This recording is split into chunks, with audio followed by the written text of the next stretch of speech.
Welcome back. The cleanup will take weeks, if not months, after storms rolled through Oconee and Pickens County along Greenville County and northeast Georgia on Monday morning. Today, crews were back out sifting through damage there at the BorgWarner plant in Seneca. Our own Fox Carolina's CARRIE WEIMER was there to see firsthand just how bad it was, and she also talked to a couple of people about an interesting twist to this whole story.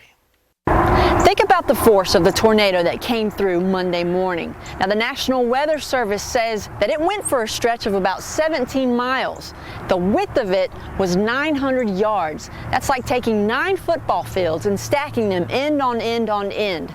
That's a lot of damage coming through an area all at one time.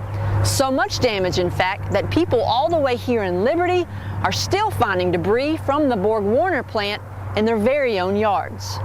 It was just mind-blowing. Roger Powell and his wife Barbara say yesterday was a day they won't forget. We, of course, in the dark, couldn't tell if we had any damage or anything, but we did have a lot of high wind and rain. She says thankfully those winds left no damage to their home, but they did leave something else. I just happened to see a document or a piece of paper lying in the backyard. I went over and looked at it, and it was wet, of course, and it had survived the storm. At first, he thought it was one of his old documents from when he was an HR manager. When I looked at it and realized that it had came over 20 miles to our backyard, it was kind of stunning. It was kind of amazing. The double-sided paper inside a plastic sheet protector belonged to BorgWarner, the hybrid and electrical automotive plant in Seneca.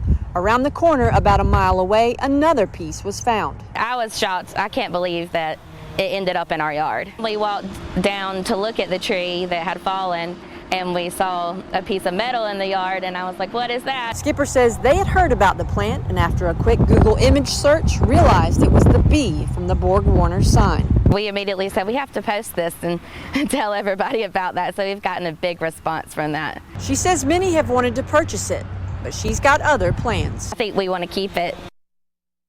Now, earlier today, I spoke with the Public Relations Media Director for BorgWarner, and she said that while they have crews out trying to assess the damage, it may take longer than normal because of the pandemic.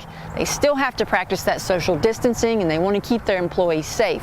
She says they've received a warm outpouring from the community, and they really appreciate everyone's support during this time. In Liberty, I'm CARRIE WEIMER, Fox Carolina News.